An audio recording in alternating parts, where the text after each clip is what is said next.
going on, everybody? Obviously, I'm not in my studio here. I'm doing my last vacation before the start of the 2024 NFL season to try and knock that out. So out with the family, and one of the reasons why I'm not in my studio right now. But I wanted to kind of dive into the whole Kyler Murray press conference with the whole first day of pads that ended up happening this last Monday, which was yesterday while I'm recording this video. It's crazy because where I'm at, like, it's actually kind of cold in the mornings and I'm not used to it, but I kind of had to run to the car to kind of record this video. But wanted to kind of dive into the whole Kyler Murray press conference. I feel like there's a lot of good things that he ended up saying on that, which is a lot of the same things that we've been talking about before, right, on these videos about Kyler Murray really feeling that when he kind of came into the NFL, it was a different situation, right? He was a quarterback that was 21, really wide-eyed, right, coming in here and thinking that, you know, it was going to translate. And I think it was a hard adjustment because of just kind of everything that he had to kind of face, right? The fact that he's a lead by example type of guy, and the fact that he kind of came in here with a lot of aging players, right? 28, 29, 31, 34 years old. There's a lot of guys in this locker room that when Kyler Murray came in, I think he had a very hard time finding his voice, right? Because he is a lead by example type of guy. I don't think he felt very confident saying this is what you need to do in the type of leadership style he has. He didn't feel confident saying that when he wasn't leading by example on his own, right? And that's his words on his own. So it's pretty intriguing and interesting to kind of hear him say that, because I think that is kind of what it all transpired to, right? We all knew that when he kind of came in, obviously the change of an era, the change of a brand new quarterback, moving off of Josh Rosen after 1 year, and but a lot of people still saw this as Larry Fitzgerald's team, right? A lot of people still saw this as Larry Fitzgerald's team, but now that we've been years removed from Larry Fitzgerald, it's kind of shifted over to Kyler Murray, and now Marvin Harrison Jr. has come in here, and there's kind of built up a lot more hype with Marvin Harrison Jr. coming in here and potentially being wide receiver one, and hopefully one of the best wide receivers we've seen in an Arizona Cardinal uniform, right? Fingers crossed. That's kind of what we're all hoping he's going to come out to be. But pretty intriguing, right? Pretty exciting to kind of hear Kyler Murray, hear what he had to kind of face heading into the NFL. And there was a lot of questions based off of, you know, the sense of urgency, right? Is there a sense of urgency to win this year? And Kyler Murray did come out here and say, yeah, there is a sense of urgency, right? I know there's some fans out there that feel like this is the next step of a rebuilding year for the Arizona Cardinals, right? We ended up winning 4 wins. When Kyler Murray's come back, I believe he won 3 wins. And then I think Josh Jacobs was the winner of the first win of the season for the Cardinals. But he says there is a sense of urgency, right? One of the biggest reasons why is that you don't know how long you have in the NFL, right? And you do not know how long you have in the NFL. And I think that's one thing that a lot of people don't really focus on, is the fact that, you know, they think he's under contract, or, you know, they think that he's under contract and they think that he's going to be the quarterback for that long. But we know, man, we know how brutal this industry is, right? It's a prove it to me now, what have you done for me lately type of league.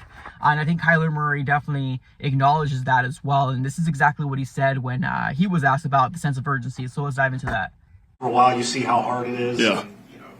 Yeah, I mean, I've never, like, I'm not used to losing, you know. So I mean, I know it sounds cliche. It's been 5 years. It's going on 6. So haven't won yet. So the sense of urgency is definitely there. You never know, you know, when the game's gonna be taken away from you. You never know how long you're gonna be playing. So my goal is to be the best, and that's, yeah, since I was 4 years old, that's my dream, was to be a quarterback in the NFL, win Super Bowls, and that's, you know, that's what I strive to do every single day. So the first step to obviously acknowledging, you know, trying to like fix a specific problem. Well, I don't think it's a problem that, you know, there's a sense of urgency, but I like the fact that there is an acknowledgement of, hey, you do not know how long you have in the NFL, right? And he's going to try to take everything he possibly can and take advantage. And I think a lot of people in this locker room think that the ceiling on this Arizona Cardinal offense can be very, very good, right? As long as everybody can stay healthy, this offense could potentially be very good. And I think Trey McBride feels the same way. Michael Wilson, Kyler Murray,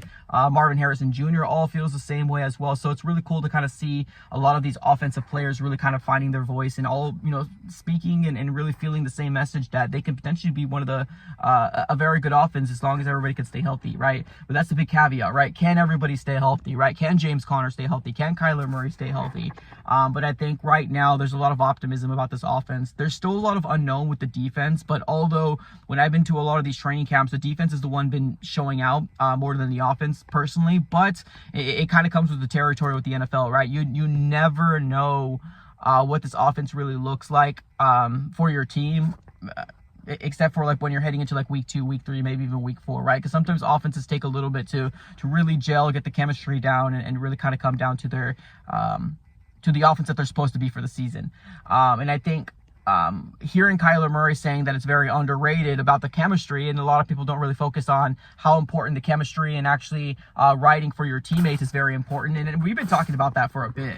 We've been talking about that for a bit here on this channel, that it is very important, right? The fact that they don't have chemistry, right? We've seen offenses even led by Kyler Murray, even led by Josh Dobbs, or heck, even Clayton Tune, right? We've seen it all. The chemistry is so darn important that it's very often overlooked because you see a lot of these big names, right? Like your Kyler Murray, or you can have all the skill sets in the world, but the guy throwing the ball to you doesn't know the way that you run your slant route, right?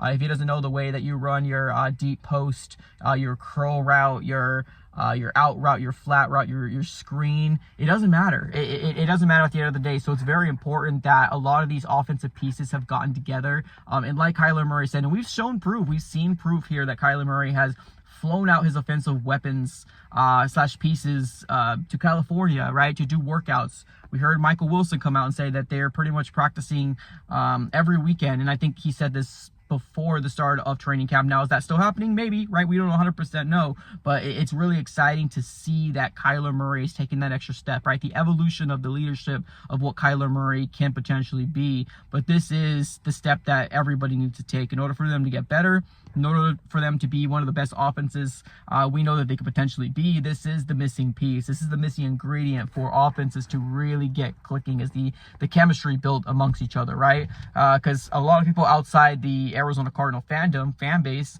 they don't know Michael Wilson, right? They don't know who he is. They don't know who Trey Benson is, with the exception of watching those videos that you see here on YouTube every day. Next best running back, which I truly believe he could be a really good running back as well, but obviously he needs the opportunity. And I think in 2025 and 2026 and beyond, or heck, maybe even sooner, if unfortunately James Conner goes down, and we're all not hoping for that, but we all think that Trey Benson could be a really good running back in the NFL. It's just getting the opportunity, right? And I think we got a lot of these missing pieces. We got a lot of these young, talented, hungry players that can be very good, that could be a playmaker for our offense. And I think Kyler Murray acknowledges that. And just, I don't know how much more to emphasize this, but Kyler Murray is a different person, man. He's a different person this year around. You can tell by the way he speaks. You could tell by the way that he acknowledges the fact that his injury really kind of had him step back, right?